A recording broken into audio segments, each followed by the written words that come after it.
Okay.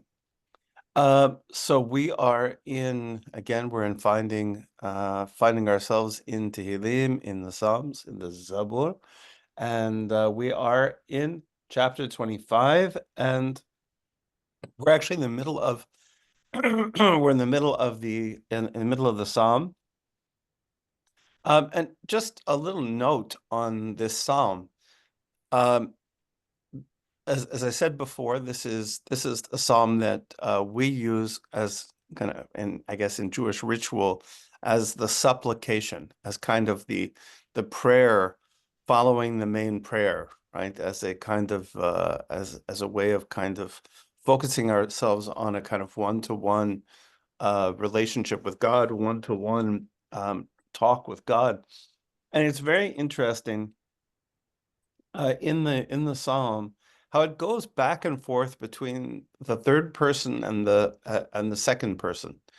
You know, sometimes David HaMelech is kind of making an observation about the nature of our relationship with God, and then he suddenly kind of turns to God and says and addresses God directly.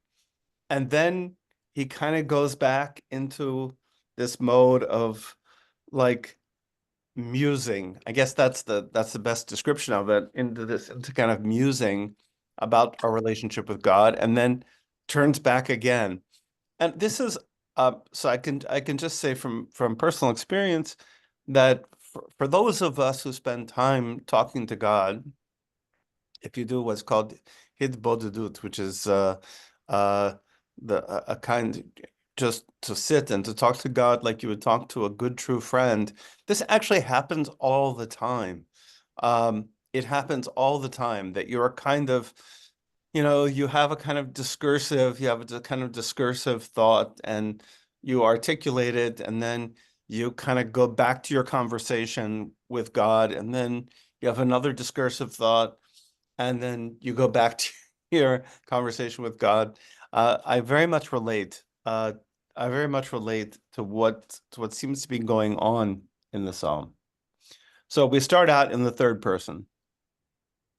Siadrech alavim b'mishpat.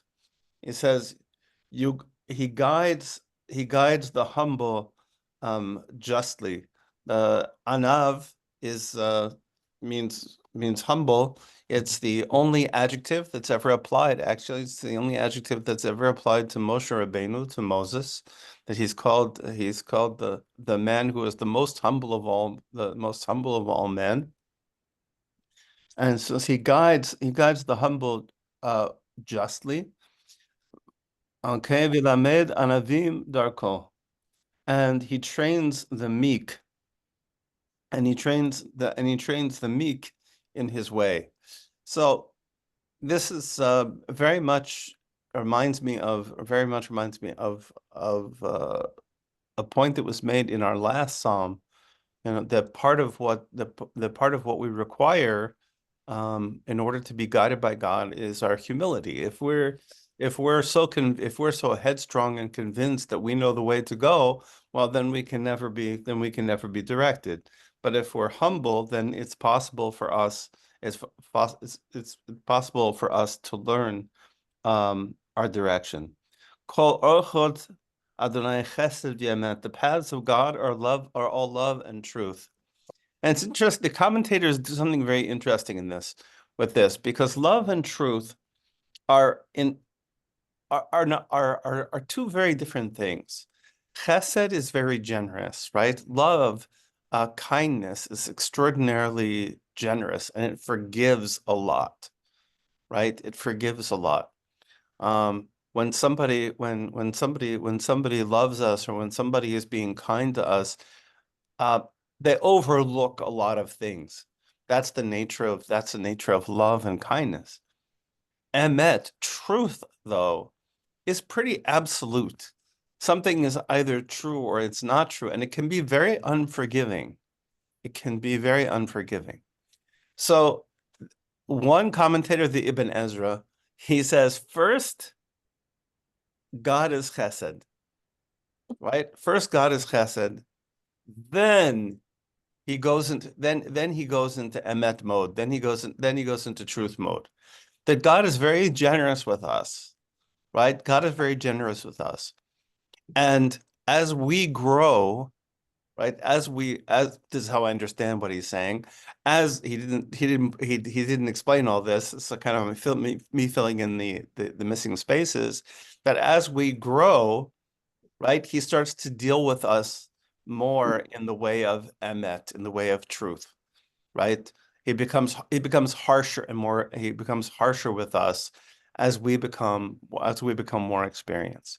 Another approach is that he uses both of these, that he employs both of these ways at the same time.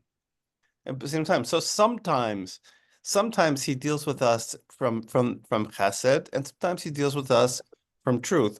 And we see that, with our own children, for example, right? Sometimes we feel like we can be very generous with them and we can be very loving and kind and we can forgive a lot of things. And there are other times when we feel like we need to draw the line, right? Where we need to be strict, and where the absolute truth of the situation is more important even than our desire to be kind and loving. So says that God uses both of those things. So there are those two different ways of looking at it.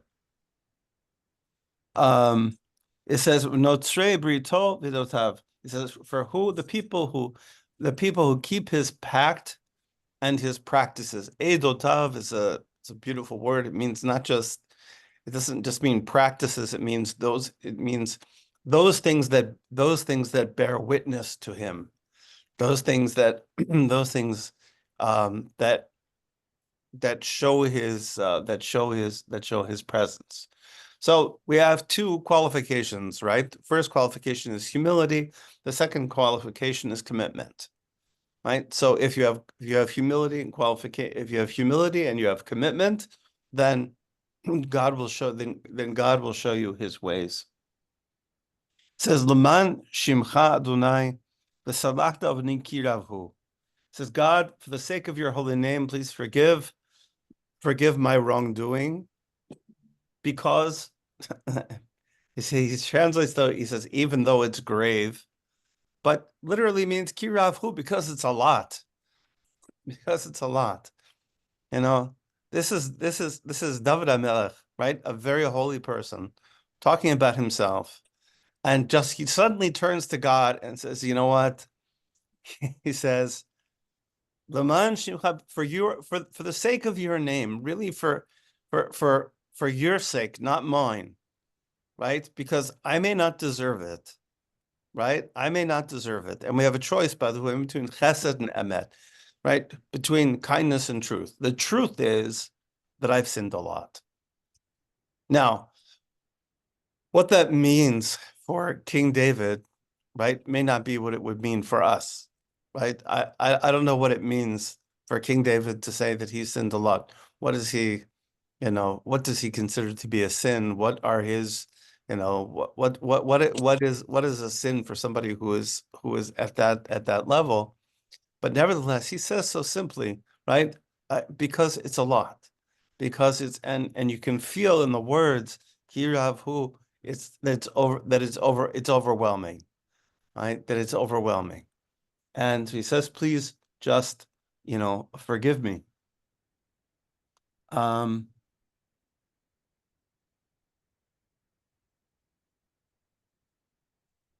Okay, now he goes back. Okay, so for just a moment, right? He just had a moment of prayer. Now he's going back to his musing. He says, Mizeh ha'ish Adonai. Whoever fears God, he says, he will guide him in the way he chooses. Third qualification, right? The first qualification was humility. The second qualification was commitment. And now the third qualification for God to guide you is to have fear, is to have an awe of God. I've said many times that the fear that we normally talk about, there's another word for it, pachad, right? It means like kind of that visceral fear that you have of something which is dangerous. That's not what this means. This is closer to awe, right? This is closer to awe. So a person who has that kind of fear of God, that kind of awe of God, then God will direct him in the direction in the way that he chooses. Yeah, it's I'm not seeing it. So for some reason, I don't know. Can you reset it? Maybe? I don't know. Everybody should mute themselves because I think we're getting a little something there. Okay. Okay. Okay, continue. It says Nafsho B'tov Talin. It says his soul will live on in goodness. V'zaro Yirash Aretz, and his heirs will inherit the earth, right? So not just it's not just won't just have an effect on him, but will have an effect on even on his children. Sod Adonai L'Re'av. God's secrets are for those who fear him, those who have awe of him. Right? So now before we were talking about God directing us. And now we're talking about even a higher level, the level of secrets, that God will reveal his secrets. He'll reveal the higher levels of reality to those people who have awe of him. And he'll make known his he says here, he says, interesting. I have to look at the grammar a little bit more. He translates it here as he shows them how he keeps his promise. That's probably not how I would have read it offhand. That's not how I would have read it offhand, but that doesn't mean that I'm right. I could be wrong. Let me just look at something else here for a second, just to check it. This is me doing research. Yeah, okay.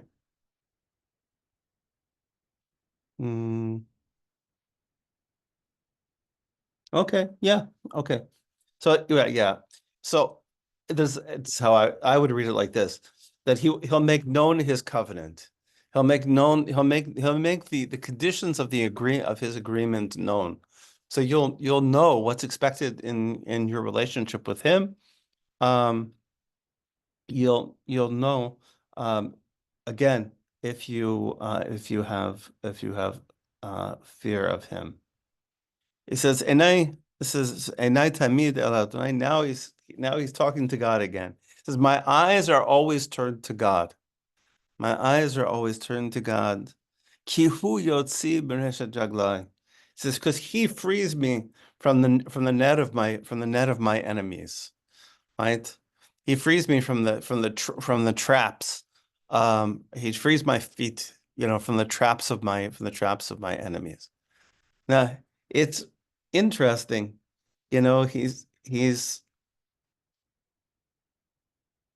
he's kind of talking to God and kind of not talking to God. But now he talks to God. Turn to me and be gracious. Ki yachid ani ani.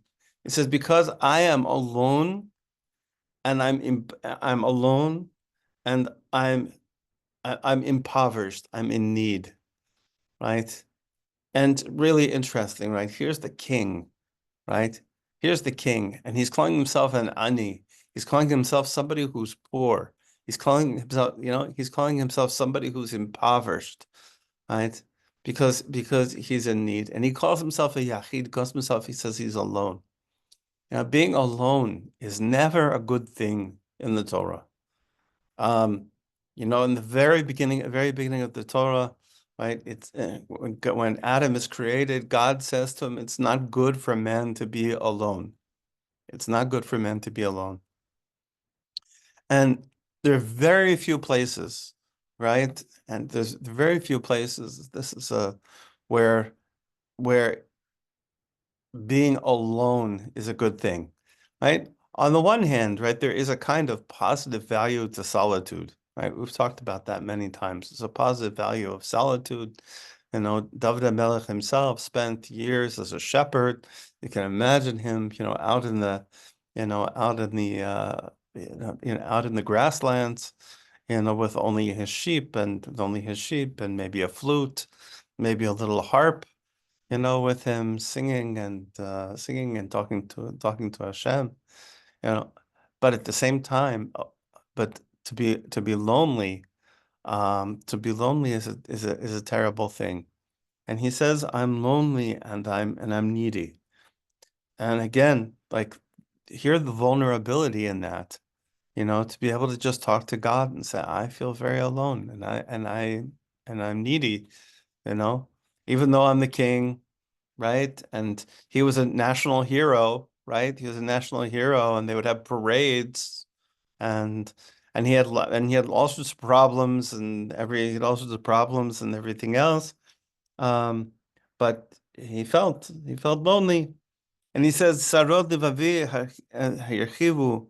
He says, "The sorrows of my heart have grown," and the language here is very interesting, because sarot, right, means literally things which are, right, things which are narrow.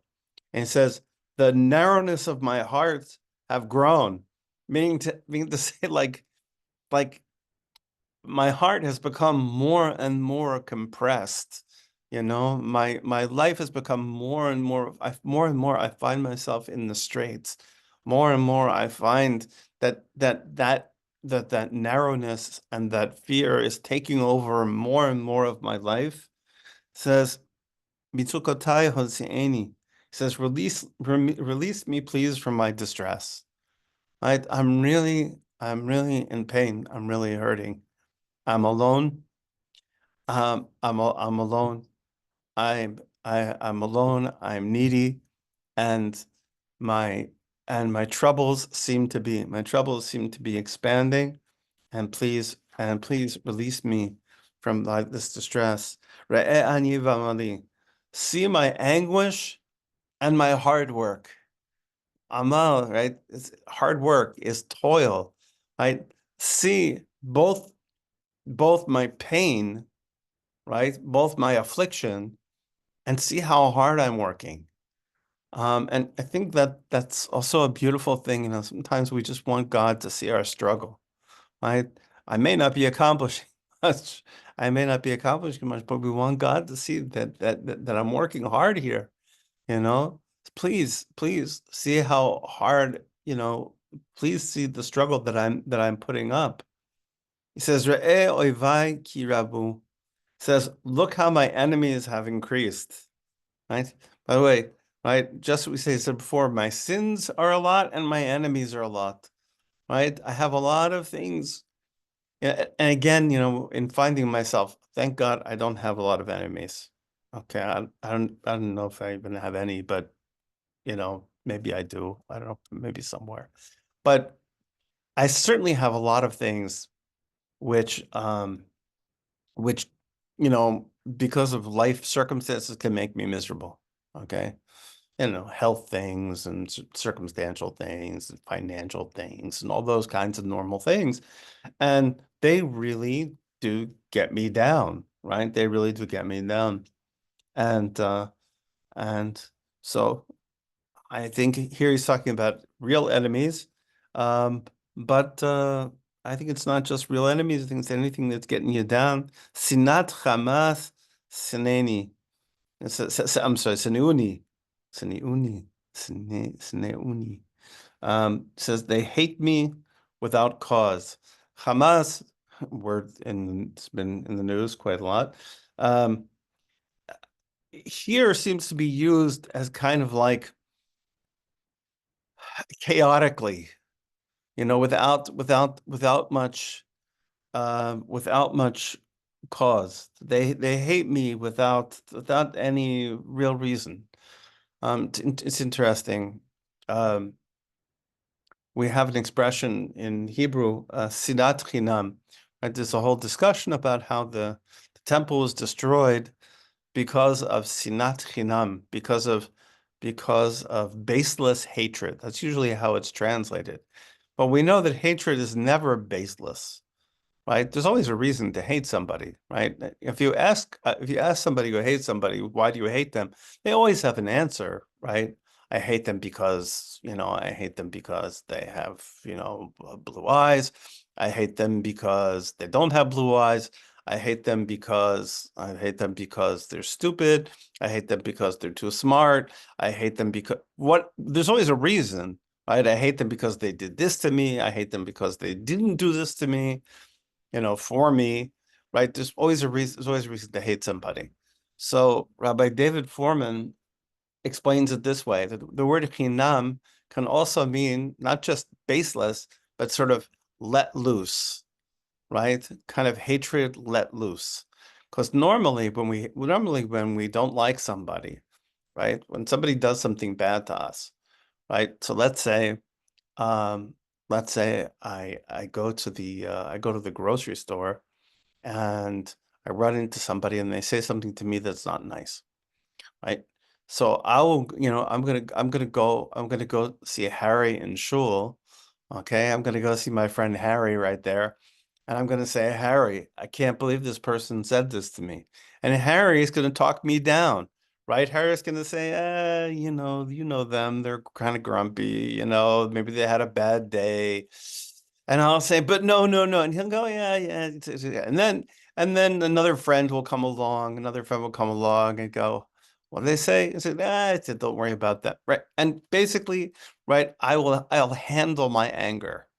But if I don't do that, if I don't handle my anger, instead I talk to myself, only myself, and I let it go and I go, oh, that person said this to me. Says, who do they think they are? They said that to me. What kind of person would say a thing like that? And I can get myself worked up into a good solid snit, right? Where I am now furious. So here, when it says, I think that's what's talking about here, it's not Hamas. I think this is not just they hated me without cause, but they hated me with abandon, right? Rather than check themselves, rather than sort of see, okay, is this Okay, is real? real. Hold on. Hold on. Yeah. Okay. Um, Instead of seeing, is this real? Is this really something which is important? Right? They just with abandon, they hate me. And now he And talks. now he talks. We actually wanted to say something. Sorry, Yeah. I muted myself twice. So Hamas, doesn't it mean violence? Could it be Not that necessarily, right? Rashi says actually that Hamas means stealing. So it can mean violence, it can mean stealing, it can mean also like chaotic behavior. where I was going was, could it be that it was violent hate? Like it's not just a quiet hate, deep in their heart, but Yeah, they yeah, actually. sure. Yeah, sure. Yeah, sure. And that's certainly, yeah, that's certainly there also, right? I mean, his enemies are serious, they're serious folks. They're serious folks. And so he turns to God. Shamra nafsh, he says, guard me and save me. He says, Al evosh ki asiti bach. Don't put shame on me, for I find my shelter in you. I love how many times he says this. This is one of the things that I love that the David HaMelech says, where he says, don't put me to shame. You know, if I were to calculate how much time in my life I worried about like being embarrassed, right? That's a serious human thing, right? We don't want to be embarrassed. I mean, we don't want to be killed for sure, right? We don't want to be killed. We don't want to be hurt. We don't want to be beaten up and all those things. But being embarrassed is also like is a really horrible thing. It's really bad to be embarrassed. Um, and so he says that. He says, Alphonse, please don't embarrass me, because I take shelter in you. And this is a verb that he uses all the time. Talking about he takes, I think of, the Sanskrit word sharanam, refuge, right? He takes refuge in God.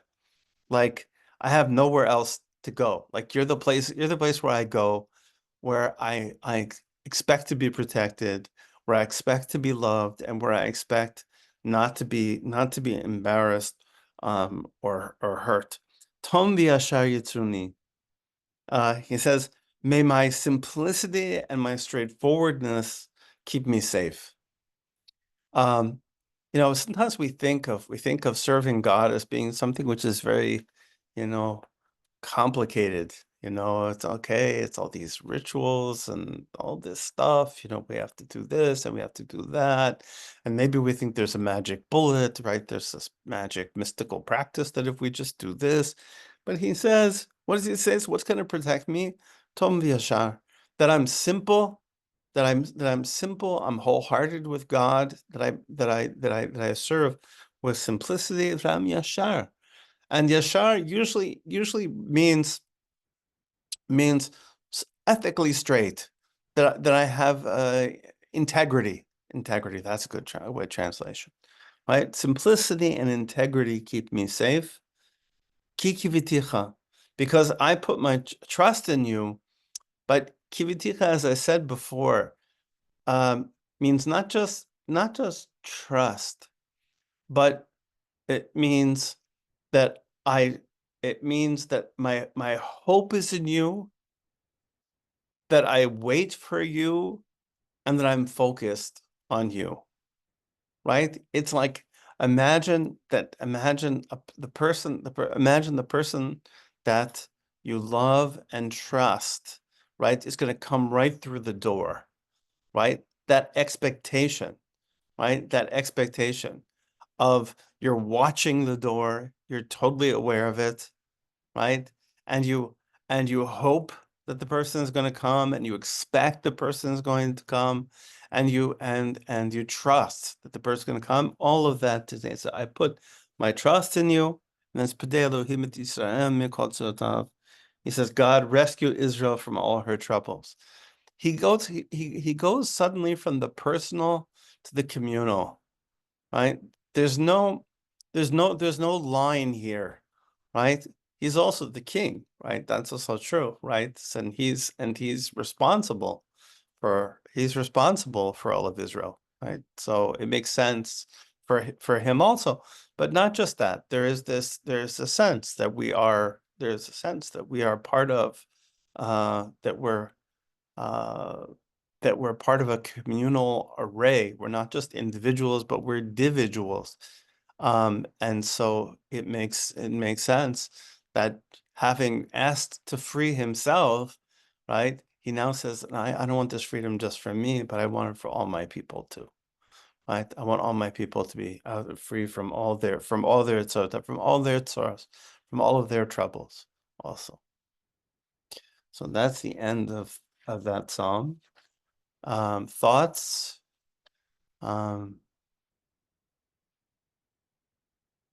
Questions? Yes, Jan? Yeah. He says, my enemies hate me for no reason, but he just poured out all his affirmation that he is a sinner and he's done all kind of awful things. So how can they not? Certainly, as you point out, you don't hate in a vacuum. Right. So is there, well, you've explained that without cause is a little limiting, right? I mean, Right. Without cause is without cause is a little limiting. And also, of course, remember, you know, he's a king, and he's living in a world of power dynamics, right? And people hate you, right? People hate you simply because they want the power that you have. I mean, of course, even with his own son, right? There's competition. And so, you know, it's not really baseless. And I wonder when it comes to his sort of awareness of his transgressions, I wonder how much of that, you know, would have been visible on the outside. He knows himself, right? He knows his own faults and so forth. And so he's saying to God, you know, listen, I know I have a lot of faults. I know I have a lot of faults. I don't know if the world would know that about him. But also, weren't his sins between him and God, not really between him and people? Yes, yes, although we wouldn't necessarily know that, right? And there's no difference in a sense, right? Because when we sin against people, we're also sinning against God, right? Because that's a huge part of what Torah is about, right? Is not to sin against people. I think There's it's a a really, que- so- So sorry. go ahead. I think it's a really great description of this isn't really the right word, but self-loathing. Like when he says the narrowness of his heart, it's almost like if you imagine, sorry, I like to think of things of physicality. If you imagine like if you have a stenosis, so if you have like a narrowing and you have all of the things that need to go through this small opening, sometimes it feels like that. But so you know you're not a good person or whatever, and you've said all of these things, but then you just feel like, I think probably a lot of people feel like this now, where they like this thing, oh, everyone hates me. You know that saying, no one loves me, everyone hates me, I'm going to like go eat worms. I feel it like that's like a really like poignant or like powerful description of that feeling. Like, I don't think it's a coincidence that like all of this imagery in the readings or whatever this is called is like uses like physical things, like the narrowing of your heart. Like as someone who's a nurse who's like, you Yeah. know, thinks about this stuff, like, and like has like been thinking about like the heart and all these things lately. Like it really like I had like a moment there, like I really felt it. I don't know, it really like was very like powerful. No wonder, is this a thing you said that is said every day? Yes. Like this is Yeah. like kind of like an instruction of how to connect to yourself or something. I found it really Right. very I think that moving. that's why I think it's included every day. I think it is a kind of instruction in how to connect to yourself. I think including being able including being able to be honest enough to say, look, please, I don't want to be embarrassed. Please, I've done a lot of wrong stuff.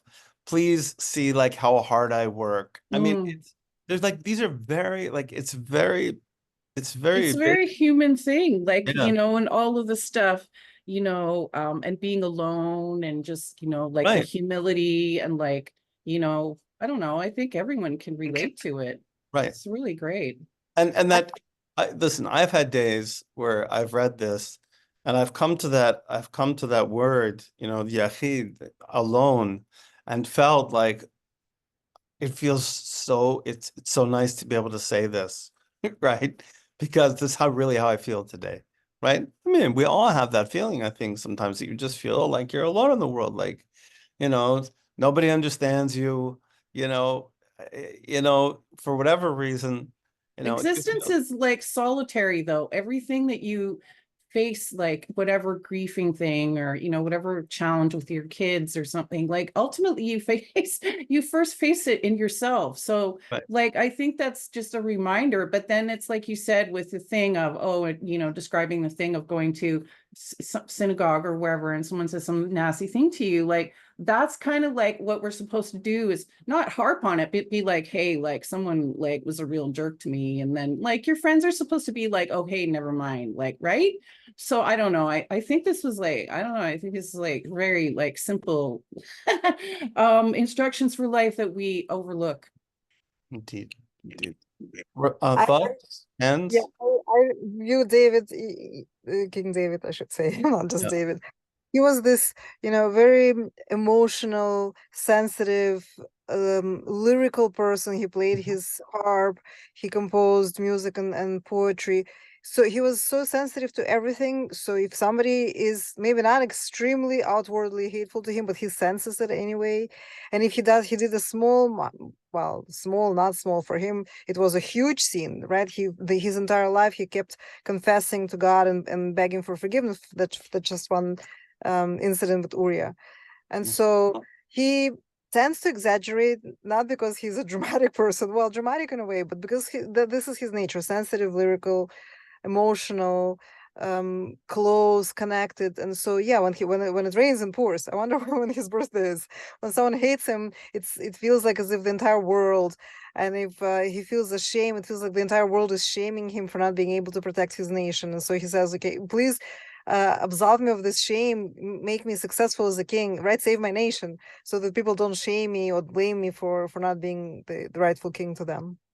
Well, that's I think you're right. I mean, I think one of the commentators said this, so it was beautiful. I love this is a very rabbinic way of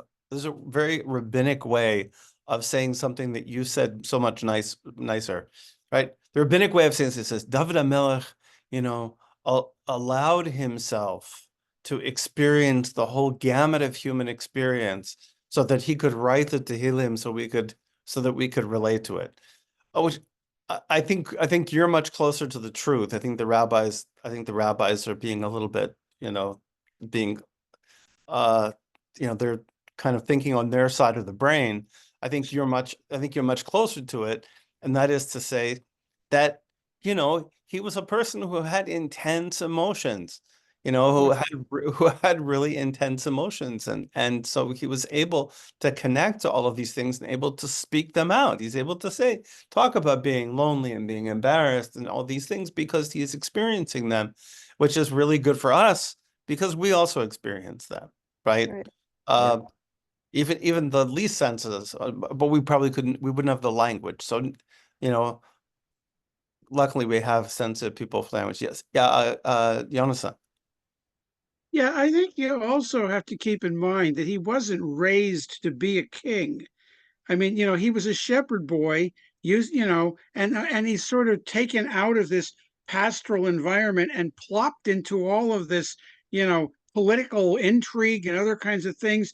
And that he wasn't really trained to do that. So it must have been very hard, as opposed to someone who's born as a prince and grows up in the court of the king and understands what this is going to be. And so he must have felt very lonely in that way. I mean, because he's coming from a totally different social environment and suddenly plopped into this, upper class bunch of people plotting and the kind of stuff. And you see that in the Psalms. I'm surrounded by enemies, Right. this kind of thing. He probably did feel that way. Right. They And he probably was all were kind of right, plot. and he was the runt of his family, right? I mean, Okay, yeah. right. He was sort of the runt of his family, and he's following a king who was like chosen because he looked very kingly, right? Who's it's not a small thing, it'd be like being, I don't know. I don't know if we've ever had a president who looked presidential. I don't know. John F. Kennedy was probably the last one, but it must have been pretty rough on poor JFK.